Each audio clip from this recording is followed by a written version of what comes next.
इसे दबाइए दबाइए। देवियों सज्जनों, आज हम बात करने वाले हैं फिल्म पुराना मंदिर की। इस फिल्म में आपको मिलता है काले भैंस की काली चुत्र जैसी शक्ल वाला शैतान सामरी, छोटे छोटे भाइयों के बड़े भैया मोनीश बहल जो कि खुद इस फिल्म में काफी छोटे हैं, सस्ता सुपरमैन पुनीत उस्सर, और इन सब के साथ में आपको मिलती हैं 2-3 हॉट लड़कियां जिनका काम केवल अपने कूले मटकाना और अपना वजन दिखाना है। तो फिल्म शुरू होती है आज से 200 साल पहले। बीच में ना बोल। तो फिल्म की कहानी शुरू होती है आज से 200 साल पहले, जहां राजा हरिमन अपनी बेटी रूपाली के साथ जा रहा होता है कि उसकी बग्गी का ट्यूबलेस टायर पंक्चर हो जाता है। और कितनी देर लगेगी कोतवाल? बस थोड़ी सी देर और महाराज। इसी बीच पापा की परी रूपाली वहाँ से खिसक लेती है। रूपाली, रूपाली, रूपाली, इतनी रात में उसे खेले नहीं जाना चाहिए था। ये सामरी का इलाका है। क्या मुंह देख रहे हो? जाओ मुंह से, जाओ। ये मोहतरमा इस किले में चकर मकर इधर उधर बिना मतलब के घूम रही होती हैं कि तभी वहाँ कोयले की खान से मजदूरी करके बिना नहाए धोए सामरी आ जाता है। सामरी को देख के भी ये मोहतरमा चिल्लाई नहीं, भाई कमाल हो गया। सामरी राजकुमारी की पप्पी ले लेता है।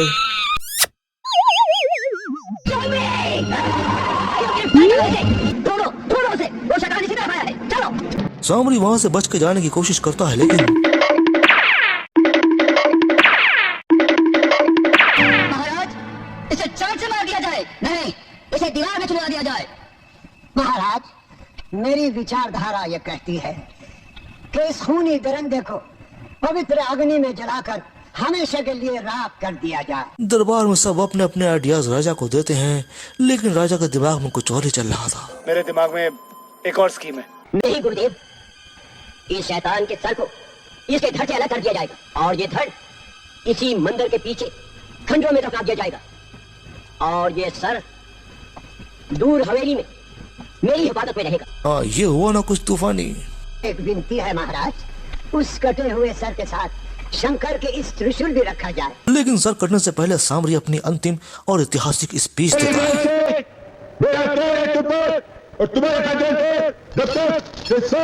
मुंह से सुपारी निकाल के बात कर रहे बाबा। सामरी श्राप देता है कि राजा के खानदान की हर महिला अपने पहले बच्चों को जन्म देने के समय ही मर जाएगी। फिर उसका सर काटकर उसके जिस्म को पाली घाट के पुराने मंदिर के पीछे दफना दिया जाता है और उसके सर को एक संदूक में रखकर जंजीरों से जकड़कर हवेली में कहीं गुप्त रोक से भी ज्यादा गुप्त स्थान पर रख दिया जाता है। समय गुजरता है और अब कहानी आज के दौर में आ जाती है। ये ठाकुर रणवीर सिंह राजा हरिमन की पुरानी नस्ल का नया चबूतरा है। इसकी एक चौकस बेटी है सुमन। आपसे मिले बगैर कभी आपकी बेटी कॉलेज गई है जो आज चले जाएगी? और हम क्लब से जल्दी भागे चले आ रहे हैं कि हमारी नन्ही से गुड़िया हमारा इंतजार कर रही होगी। क्या बाबा, आप अभी तक हमें नन्ही मुन्नी गुड़िया कहते हैं। देखो कितने बड़े हो गए, हम कितने तक आते हैं। भाई साहब, बिटिया बड़ी हो गई है। ठीक कहा मौसी, बिटिया भी बड़ी हो गई है और बिटिया के भी बहुत बड़े हो गए। अरे भाई, मैं उसके बालों की बात कर रहा हूँ। हाँ, तो सुमन एक गरीब फोटोग्राफर से सेट हुई पड़ी है। तो आ गए नवाब साहब, पता है पूरे 1 घंटे से इंतजार कर रहे हैं हम। क्या देख रहे हो? सिर्फ एक क्लोजअप। हर वक्त क्लोजअप के ही चक्कर में रहते हैं।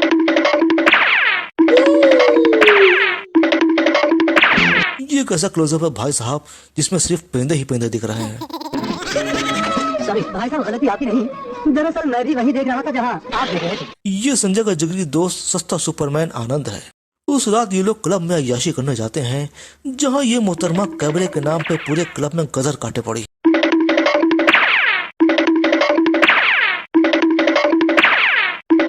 अरे देवी जी, आराम से, आपके नट बोल्ट खुल गए तो सारा डिपार्टमेंट खुलकर हाथ में आ जाएगा। हाँ, लेकिन ठाकुर का सस्ता जासूस भी वही होता है जो इन दोनों की फोटो खींचकर ठाकुर को भेज देता है। Oh, no. ये देखकर ठाकुर के गुर्दे लाल हो जाते हैं।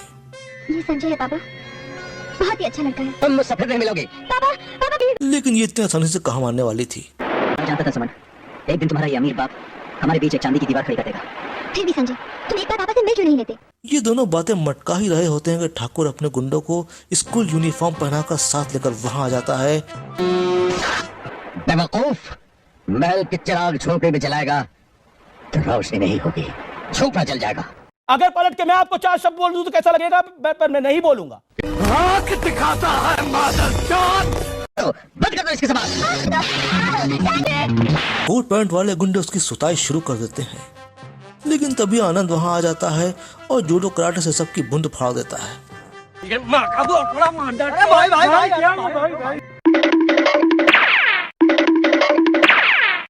संजय जो कि अब तक पूरी ईमानदारी से मार खा रहा था, उसके आने से वो भी बकायद बन जाता है। ठाकुर के कुत्तों, हरामजादों, भागते करो।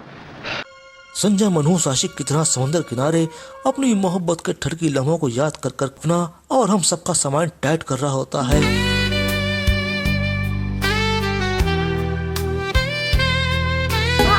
तभी वहाँ सुमन आ जाती है।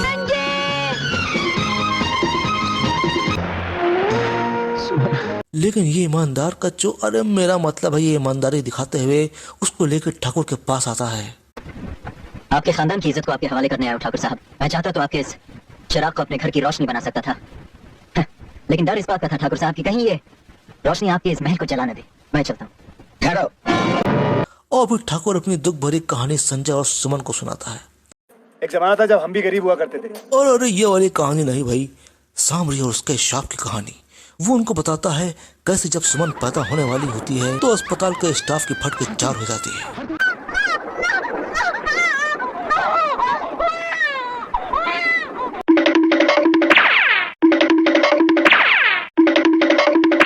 क्या बात है डॉक्टर? पता नहीं ठाकुर साहब, समझ में नहीं आता आपके पास फांसी को क्या हुआ।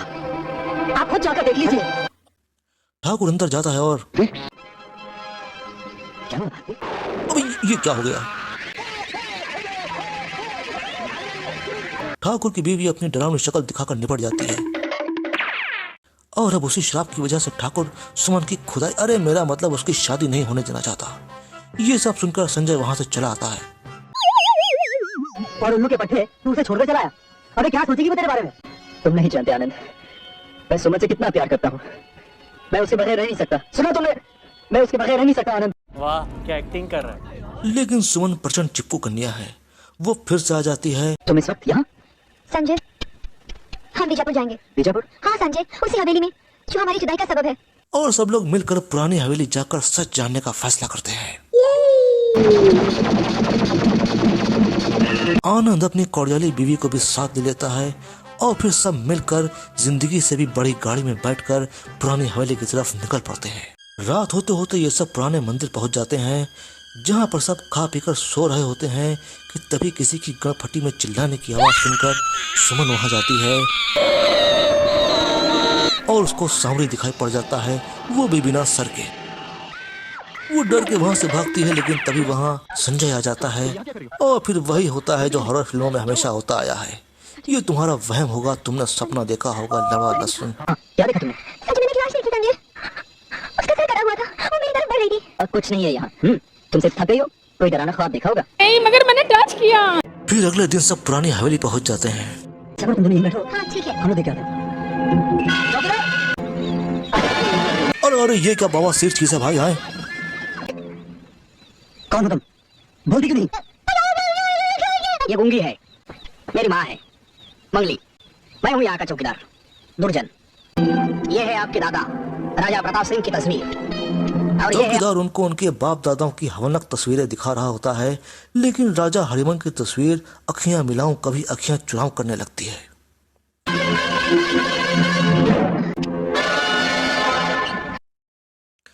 अगली सुबह आनंद अपनी कुंफू की प्रैक्टिस कर रहा होता है। अरे भाई ये कुंफू की प्रैक्टिस है या बच्चे को सुसु करवाने की प्रैक्टिस है? और उसकी मस्तियाई हुई कौड़ियाली बीवी लेटे लेटे उसको देखकर कंधेले सपनों में खोई